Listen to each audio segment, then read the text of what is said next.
बच्चों यहाँ पे आपको दो न्यूमेरिकल्स दिया गया है। ये न्यूमेरिकल्स क्या है ज़रा देखिए। Right angled crown glass prism दिया हुआ है।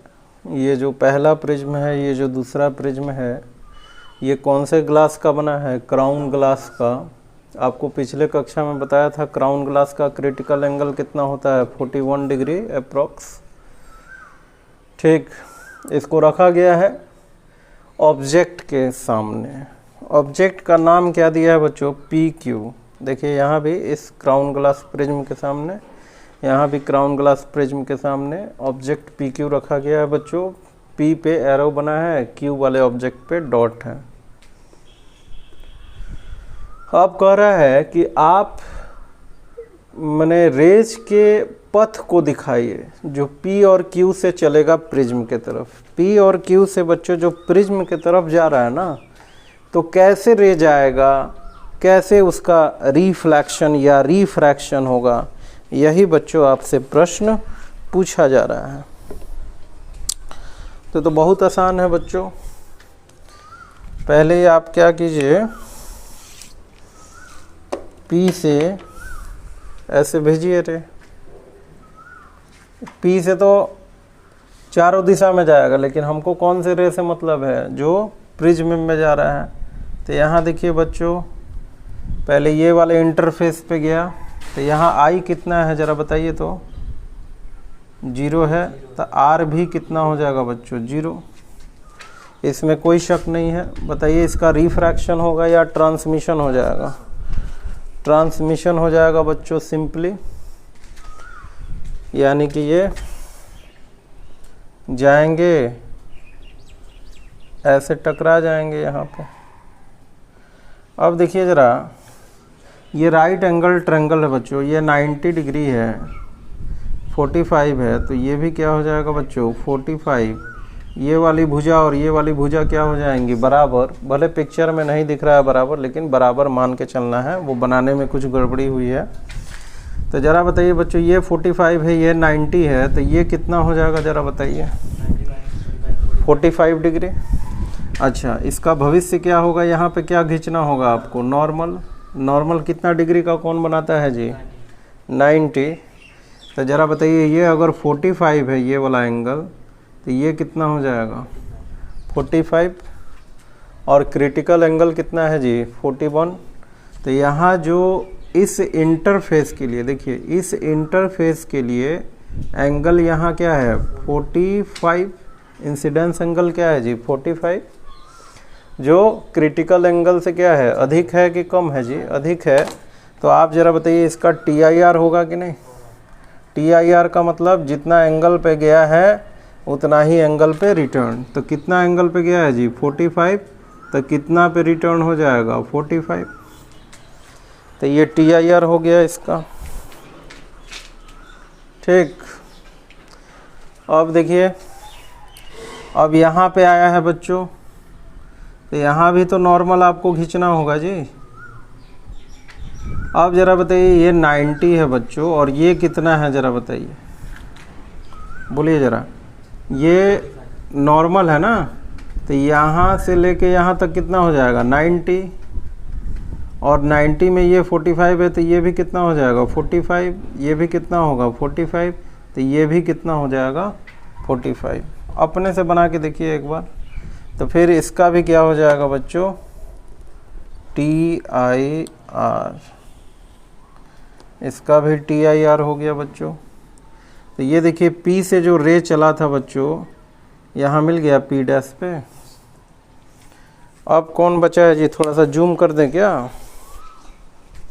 देखिए जूम कर देते हैं इसको।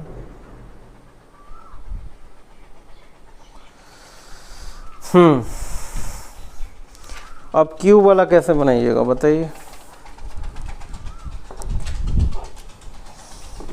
Q से रे भेजिए आप। देखिए रेड कलर से हम दिखा रहे हैं। तो Q से रे गया यहाँ, ठीक, यहाँ नॉर्मल खींचा आपने, आपको बच्चों बताने की ज़रूरत नहीं है। ये 45 है, 45, ये कितना है जी 90, ये भी कितना हो जाएगा 45, तो ये कितना हो जाएगा 45। तो ये 45 है क्रिटिकल एंगल से ज़्यादा, तो इसका क्या हो जाएगा बच्चों TIR। तो ये यहाँ पे रिफ्लेक्ट करा दीजिए आप। देखिए 45 पे घुसा था तो 45 पे निकल गया, तब ना 45 देखिए 90 बना दिया यहाँ। तो ये गया। फिर यहाँ पे क्या खींचिएगा बच्चों नॉर्मल। तो यहाँ देखिए ये 90 है, ये कितना हो जाएगा जी बोलिए।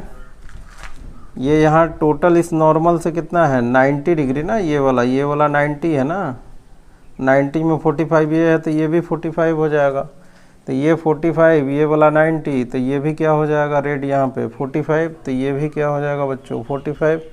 तो फिर इनका क्या हो जाएगा जी TIR।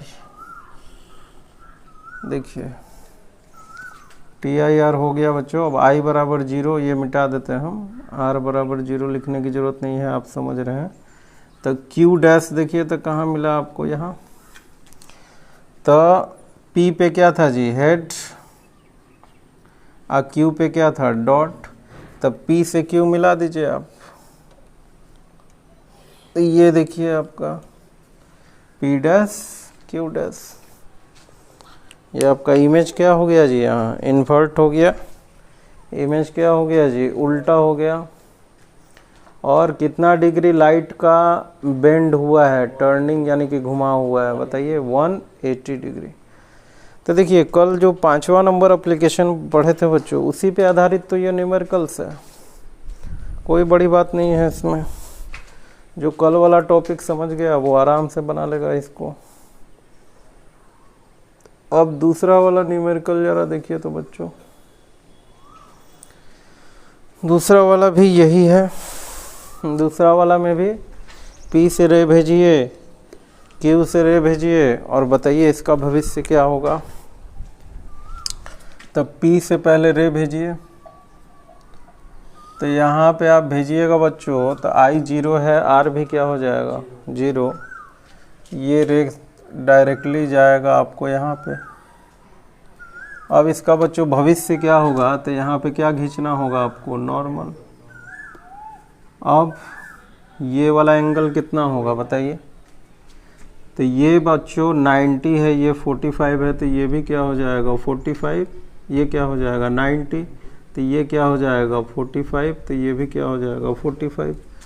तो इसका क्या हो जाएगा जी TIR, यानी 45 डिग्री पे रिटर्न हो जाएगा बच्चों। 45 पे आया, 45 पे रिटर्न।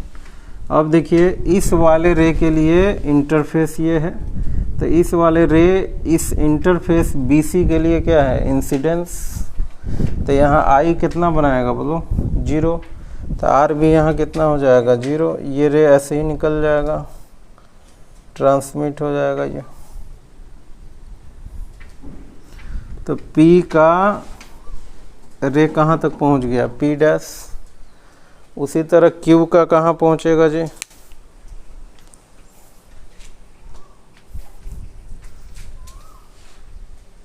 बोलिए Q का कहाँ पहुँचेगा। अब Q से कैसे हम बनाएंगे जी Q से। तो Q से देखिए बच्चों, ये सब अपने से भी बनाइए इस तरह का न्यूमेरिकल्स बच्चों। तो Q से यहाँ जाएगा जी, Q से रे यहाँ गया, तो यहाँ तो फिर I बराबर 0 R बराबर 0 हो जाएगा बच्चों इस वाले इंटरफेस पे, AB वाले इंटरफेस से। अब क्या होगा ज़रा बताइए। बिना रिफ्रैक्ट हुए सीधे जाके इस वाले इंटरफेस पे बच्चों लड़ेगा। अब इस वाले इंटरफेस पे लड़ेगा तो इसका भविष्य क्या होगा, यहाँ क्या खींचना होगा बच्चों नॉर्मल ना जी। तो आप बताइए ज़रा, ये नॉर्मल आप खींचेंगे बच्चों तो ये कितना एंगल बनाएगा ज़रा बताइए। 45 कैसे बनाएगा ज़रा बताइए। ऐसे अंदाजी थोड़े बना सकते हैं हम लोग। हाँ देखिए यारा, यहाँ बच्चों कितना एंगल है बोलिए? 45 है, क्योंकि यहाँ से यहाँ तक कितना था 90, नॉर्मल बनाता है 90। अच्छा ये कितना है जी 90, तो ये 90 हो गया बच्चों, ये 45 हो गया, तो ये कितना हो जाएगा 45। तो फिर यहाँ से यहाँ तक कितना बनेगा 90 में से 45 गया, ये कितना बचा बच्चों 45। तो फिर इसका TIR होगा कि नहीं ज़रा बताइए? TIR हो जाएगा। तो Q का रे कहाँ निकलेगा जी? यहाँ पे Q'। तो P से Q ज़रा मिलाइए, यहाँ भी P से Q मिला देते हैं हम। P से Q हमने मिला दिया बच्चों। एरो कहाँ रखना है? यहाँ पे।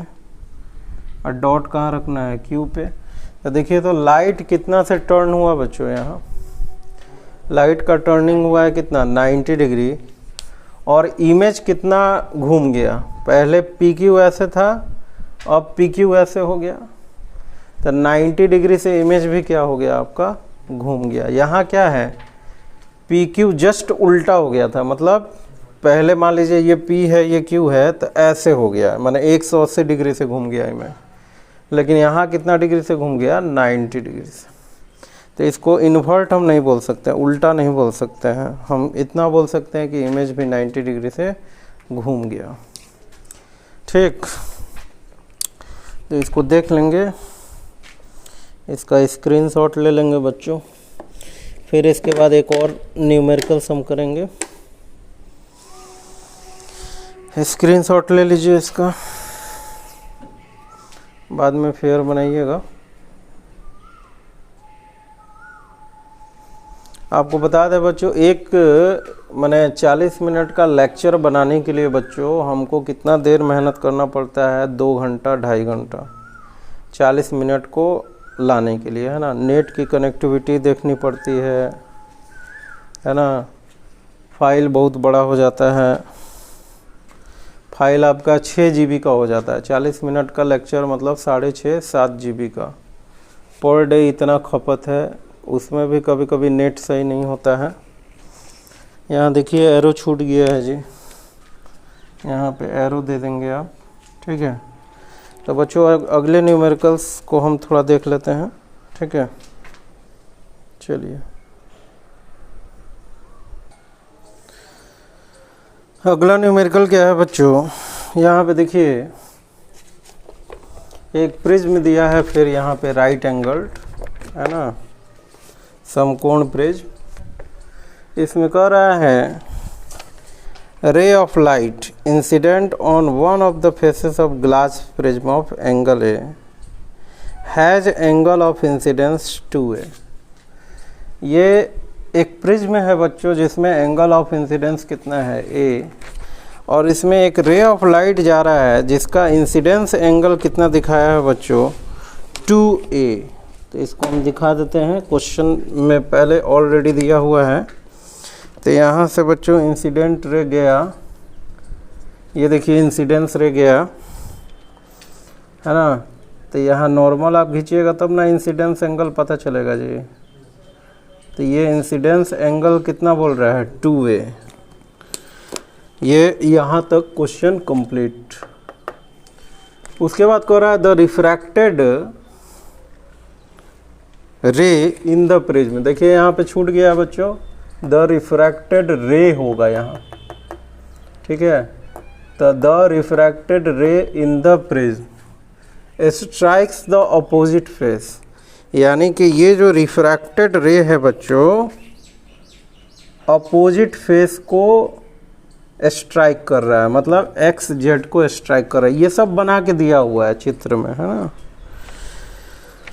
तो यहाँ तक हो गया बच्चों opposite face which is silvered, मतलब यहाँ पे आईना जैसा चांदी का एक परत हमने डाल दिया है बच्चों। अब ये रे तो आगे नहीं जा पाएगा। अब कह रहा है the reflected ray from it retracing its path, मतलब ये जो जैसे गया है ना वैसे ही बच्चों वापस आ गया, मतलब रिवर्स कर गया, एक बार पढ़ाया था ना प्रिंसिपल ऑफ रिवर्सिबिलिटी। तो जैसे गया है वैसे ही इससे टकरा के वापस आ गया है। यहाँ तक हो गया। रिफ्रैक्टेड रे from it retracing its path. अब कर रहा है ट्रेस द रे डायग्राम। अच्छा बच्चों, इसमें डायग्राम भी हमको ट्रेस करना था, ये बना के नहीं दिया है। ये वाला, ये जो ब्लैक कलर से बनाया है वो आप ही को बनाना होगा, क्योंकि यहाँ पे क्या बोल रहा है, ट्रेस द रे डायग्राम। हालांकि हम बना दिए, कैसे बनाया आप देख रहे हैं। उसके बाद क्या क्वेश्चन पूछ रहा है, find the relation between refractive index of the material of the prism. तो मान लीजिए रिफ्रैक्टिव इंडेक्स मटेरियल का कितना है, n। तो एक और है, संबंध बताइए रिफ्रैक्टिव प्रिज्म का रिफ्रैक्टिव इंडेक्स और एंगल ऑफ प्रिज्म, यानी n और a में बच्चों संबंध पूछ रहा है। n और a में संबंध पूछ रहा है। बोलिए, प्रश्न क्लियर हो गया बच्चों? इसका हिंदी आपके स्क्रीन पे है बच्चों। तो संबंध कैसे स्थापित करें बच्चों, थोड़ा सा डायग्राम को जूम करते हैं हम।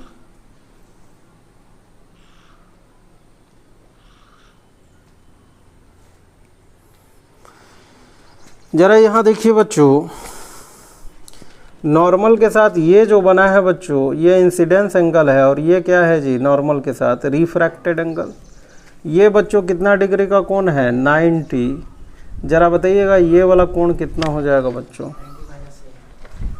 ये 90 है, ये A है।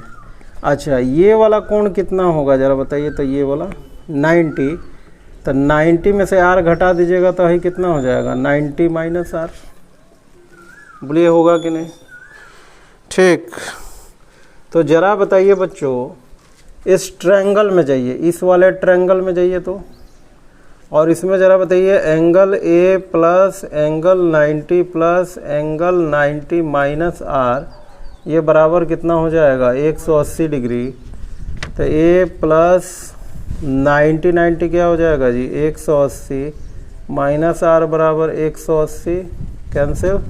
तो A बराबर क्या हो जाएगा जी, R।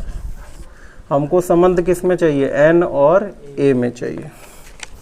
तो एक तो R और A में संबंध हमने प्राप्त कर लिया बच्चों, इसको इक्वेशन नंबर 1 कर दीजिए।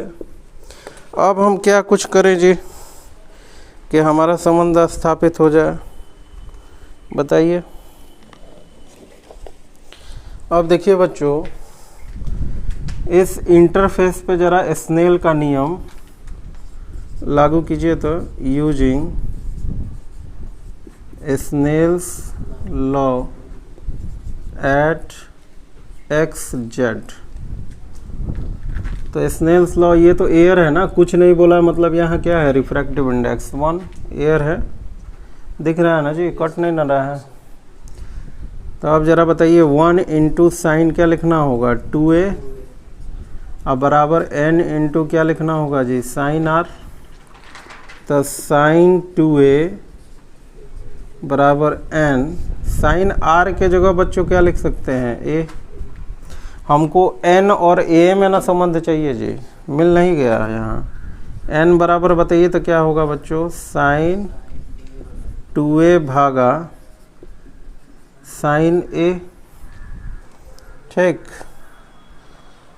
तो संबंध तो यहाँ दिख रहा है जी। आंसर देख लीजिए क्या है। अच्छा, आंसर इतना नहीं दिया है बच्चों, तो आंसर इतना नहीं दिया है, तो आंसर ऑप्शन में देख के, मान लीजिए ऑब्जेक्टिव होगा और ऑप्शन में इस तरह का आंसर नहीं आएगा, तब आपको मिलाना होगा जी आंसर। तो आंसर मिलाने के लिए क्या करना होगा, थोड़ा सा इसको और आगे बढ़ाना होगा बच्चों। साइन 2A का फॉर्मूला आपको बताया थे बच्चों, 2 sine A into cos A अब भागा साइन A। तो देखिए, तो साइन A कैंसिल हो गया, तो N बराबर कितना मिला हो, 2 कॉस A। ठीक, आप ये भी आंसर बच्चों आ सकता है, आंसर यहाँ 2-3 आ सकता है, ये भी आंसर आ सकता है, ये भी आंसर आ सकता है, या इसी को आप ऐसा भी लिख सकते हैं बच्चों, ये भी आंसर आ सकता है, या ऐसे भी तो लिख सकते हैं A बराबर कॉस इनवर्स N/2। ये भी तो आंसर आ सकता है। तो डिपेंड कर रहा है कि आप, अगर ये ऑब्जेक्टिव एग्जामिनेशन है, ऑब्जेक्टिव प्रश्न है अगर, तो ये वाला ऑप्शन दिया है कि ये वाला दिया है कि ये वाला दिया है कि ये वाला दिया है। अगर सब्जेक्टिव है तब तो चारों में से कोई भी आप लिख देंगे, आपको नंबर मिल जाना चाहिए टोटल। ये डिपेंड करता है एग्जामिनेशंस के नेचर पे। तो बच्चों ये भी न्यूमेरिकल्स हमने कर लिया है ना। कल होमवर्क दिया था बच्चों, वो होमवर्क का उत्तर आपके एनसीईआरटी बुक में है, या कोई भी साइड बुक आप अगर खोलते हैं तो साइड बुक में भी बच्चों एनसीईआरटी के सारे प्रॉब्लम्स आपको दिए रहते हैं। अच्छा, कौन सा साइड बुक पढ़ना है ये कितना बार हम बता चुके हैं। जो आपको इच्छा है, एबीसी पढ़िए, एस चांद पढ़िए, भीके मेहता का, एसएल अरोड़ा पढ़िए। अगर आपका फिजिक्स कमज़ोर है तो एस चांद पढ़िए, अच्छा है बहुत तो एसएल अरोड़ा पढ़िए, है ना। तो ये सब बच्चों न्यूमेरिकल्स थे जो कुछ बच्चों ने भेजा था डाउट के तौर पे, ठीक है।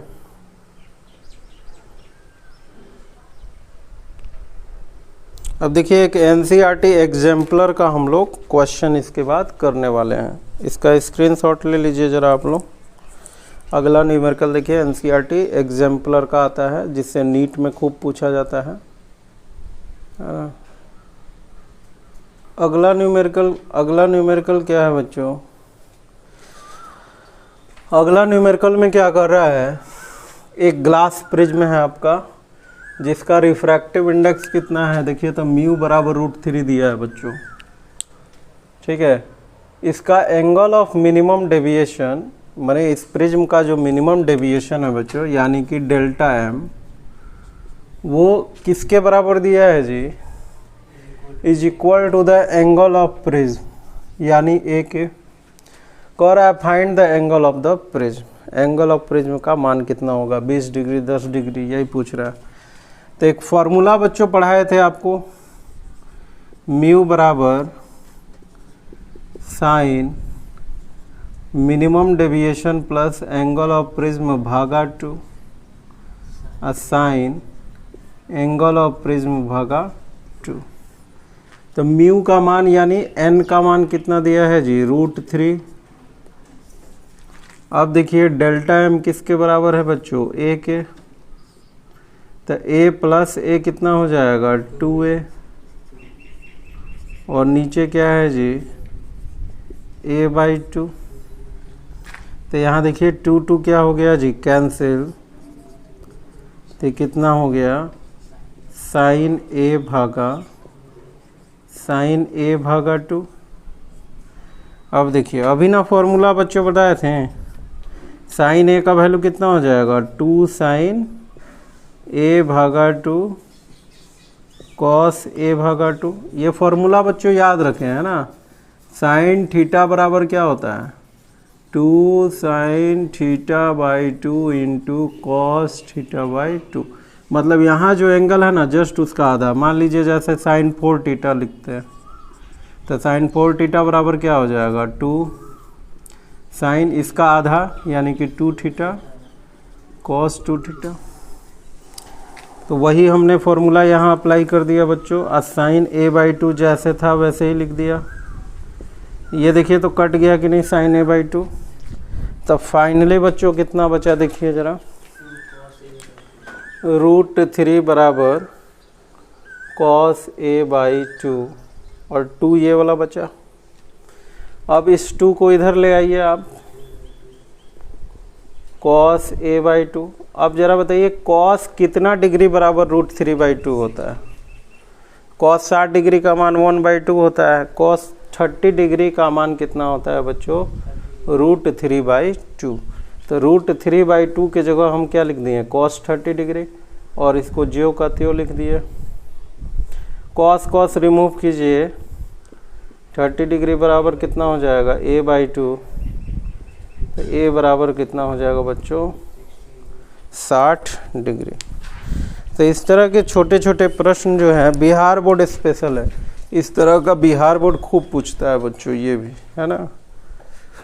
और ये कोई न्यूमेरिकल नहीं है, बहुत तुर्रम खान वाला प्रॉब्लम नहीं है कि आपको दिक्कत हो रहा है, ठीक है। तो इसका भी स्क्रीनशॉट ले लीजिए। अगला न्यूमेरिकल्स बच्चों देखते हैं। देखिए बच्चों, अगला न्यूमेरिकल क्या है जी आपका, यहाँ पे ध्यान दीजिए बच्चों। कह रहा है कि कितने एंगल पे, है ना, यहाँ देखिए टी छूटा हुआ है, एट, ठीक है, एट व्हाट एंगल, कितने एंगल पे बच्चों रे ऑफ लाइट को जाना चाहिए, क्या करने के लिए, इंसिडेंस कहाँ पे, प्रिज्म के फेस पे, कितने एंगल रिफ्रैक्टिव एंगल, मतलब 60 डिग्री। देखिए बच्चों ये क्वेश्चन किसका है जी, एनसीईआरटी, एनसीईआरटी। तो रिफ्रैक्टिव एंगल का मतलब क्या है बच्चों, रिफ्रैक्टिव एंगल का मतलब है एंगल ऑफ प्रिज्म। यानी यहाँ क्या पता चल गया जी, एंगल ऑफ प्रिज्म कितना है बच्चों, 60 डिग्री। आज एक नया चीज़ आपको समझ में आ गया, रिफ्रैक्टिंग एंगल का मतलब एंगल ऑफ प्रिज्म, ठीक है। एंगल ऑफ प्रिज्म 60 डिग्री पे कितने एंगल पे जाना चाहिए ताकि it just suffer TIR at other face, just suffer. तो वो जो प्रिज्म आपके लिए नया चीज़ नहीं है, ये मान लीजिए प्रिज्म है जिसका रिफ्रैक्टिव एंगल यानी प्रिज्म का कोण 60 डिग्री है, और इस पे मान लीजिए बच्चों ये रे ऑफ लाइट जा रहा है। ये फिगर अपने से बनाना होगा बच्चों, एग्जाम में नहीं देगा। तो मान लीजिए आई एंगल पे गया बच्चों, अब इसका रिफ्रैक्शन होगा यहाँ, ये वाला एंगल कितना हमने बनाया था, R1, यहाँ भी नॉर्मल आपने खींचा था, याद कीजिए बच्चों, ये एंगल R2 माना था, ये वाला इंसिडेंस। अब क्या कर रहा है, just suffer TIR, just suffer TIR का मतलब समझ रहे हैं, यानी बाउंड्री कंडीशन, TIR का boundary condition, just suffer TIR मतलब TIR हो सके। कहीं भी ऐसा वाक्य बच्चों मिलेगा तो आप समझ जाइएगा कि भैया उस सरफेस पे जाएगा। TIR के आगे जस्ट लिख दिया है, मतलब एकदम बाउंड्री कंडीशन पूछ रहा है बच्चों। तो जरा बताइए, तो यहाँ बच्चों TIR कब होगा, जब R2, TIR जस्ट कब होगा, TIR नहीं, TIR जस्ट कब होगा, थोड़ा कमेंट में लिख के हमको बताइए। R2 का मान कितना होगा, C के बराबर या C से कम या C से बड़ा, बोलिए जल्दी।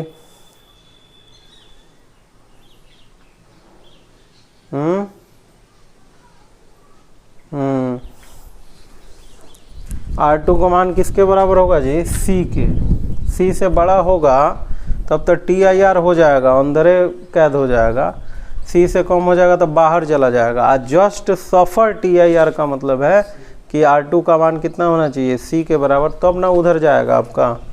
अच्छा, तो R2 बराबर C होना चाहिए, एगो चीज़ पता चल गया बच्चों। अच्छा, R1 प्लस R2 बराबर एगो संबंध बताए थे, बोलो तो R1 प्लस R2 बराबर क्या होता है जी प्रिज्म में, कमेंट कीजिए जरा।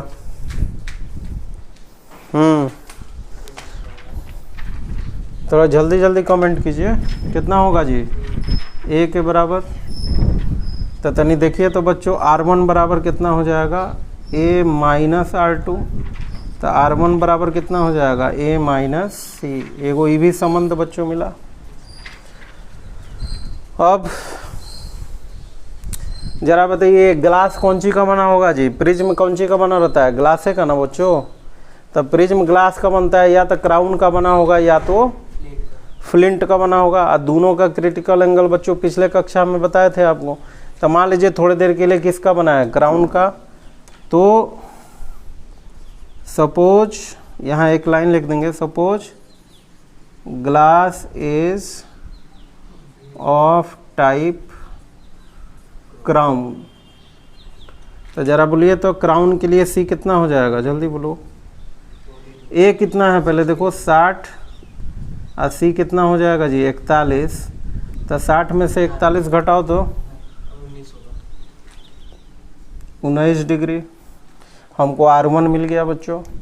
हमको R1 भी मिल गया। देखिए क्या क्या मिल गया, R1 कितना मिल गया 19 डिग्री, R2 कितना मिल गया C यानी कि 41 डिग्री, और A कितना मिल गया बच्चों 60 डिग्री। अब पूछ का रहा है जी रिफ्रैक्टिव इंडेक्स ऑफ प्रिज्म, मान लीजिए n है, इसी n का मान आपसे पूछ रहा है। इधर तो चारों तरफ बच्चों हवा है, तो इसके लिए बच्चों यहाँ स्नेल का नियम लागू कीजिए, यानी कीजिए तो स्नेल का नियम यूजिंग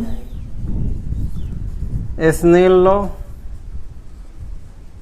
बोलो जी 1 इंटू साइन आई बराबर n इंटू साइन R1।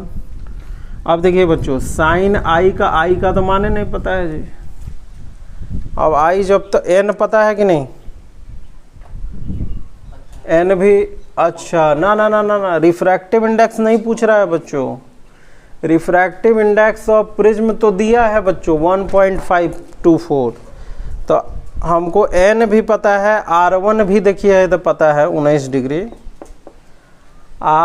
हमको पूछ कर रहा है at what angle should A ray of light B incidence. अच्छा मतलब आई का मान पूछ रहा है, यहाँ क्या पूछ रहा है आई का मान कितना होना चाहिए। तो ठीक तो है जी, साइन आई एन कितना रख देंगे 1.524, साइन R1 कितना रख देंगे जी 19 डिग्री। अब देखिए 19 साइन 19 डिग्री थोड़े आप पता कर पाइएगा, या तो एग्जाम में जाइएगा बच्चों तो ही क्वेश्चन के बगल में साइन 19 डिग्री का मान दे देगा। जैसे देखिए इस क्वेश्चन में दिया है साइन 19 का मान हम आपको बता देते हैं। साइन 19 का मान जो है दिया है 0.3256, 0.3256 ये दिया हुआ है आपका, साइन 19 डिग्री का मान दिया हुआ है। ठीक है, तो साइन आई बराबर कितना लिख दीजिएगा 1.524 और 0.3256। तो अभी दोनों को गुना कर लीजिएगा घर पे, तो आई बराबर कितना हो जाएगा जी साइन इनवर्स 1.524 गुना 0.3256। अब इसको सॉल्व करना बच्चों कैलकुलेटर का काम है, 0.49। ठीक है, वो करते रहिएगा गुना, हमारा कैलकुलेशन हमारा पार्ट नहीं है, ये आपका पार्ट है। तब इसका कितना डिग्री हुआ ये तो आसानी से नहीं समझ में, तो इतना पर कर दीजिएगा, आपको पूरा उत्तर मिल जाएगा, आंसर मिल जाएगा, नंबर भी मिल जाएगा पूरा आपको। अब यहाँ देखिए किसी किसी के मन में डाउट होगा सर आप यहाँ C बराबर डायरेक्ट 19 डिग्री मान लिए हैं, भले सॉरी C बराबर कितना मान लिए हैं जी 41 डिग्री। तो अगर आप C बराबर 41 डिग्री बच्चों नहीं मानना चाहते हैं तो एक और उपाय है, हालांकि यही उपाय सबसे बेस्ट है। क्या उपाय है, साइन C बराबर आपको बताए थे बच्चों छोटका भागा बड़का। तो साइन C बराबर छोटका कितना है 1 अब बड़का कितना है 1.524।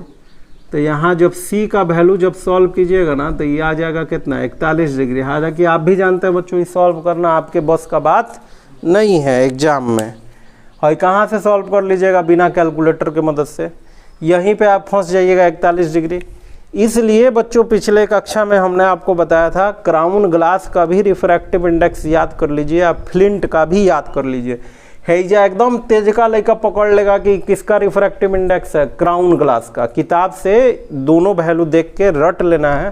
क्राउन ग्लास का रिफ्रैक्टिव इंडेक्स है, फट से आपको समझ में आ गया भैया 41 डिग्री है C। अगर फ्लिंट ग्लास का रिफ्रैक्टिव इंडेक्स देगा तो C निकालना हूँ का जरूरत नहीं है, फट से पता चल गया है 37 डिग्री है 37। तो इस तरह बच्चों कुछ डेटा भी जो है आपको अपने मेमोरी में रखना होगा। तो आज हम न्यूमेरिकल पढ़े हैं, ठीक है। अब कल के कक्षा में थ्योरी टॉपिक फिर से शुरू करेंगे बच्चों। तो आज के लिए ठीक है ना जी। न्यूमेरिकल बना रहे हैं तो समझ में आ रहा है कि बोर हो रहे हो तुम लोग, कमेंट करके बताओ जरा।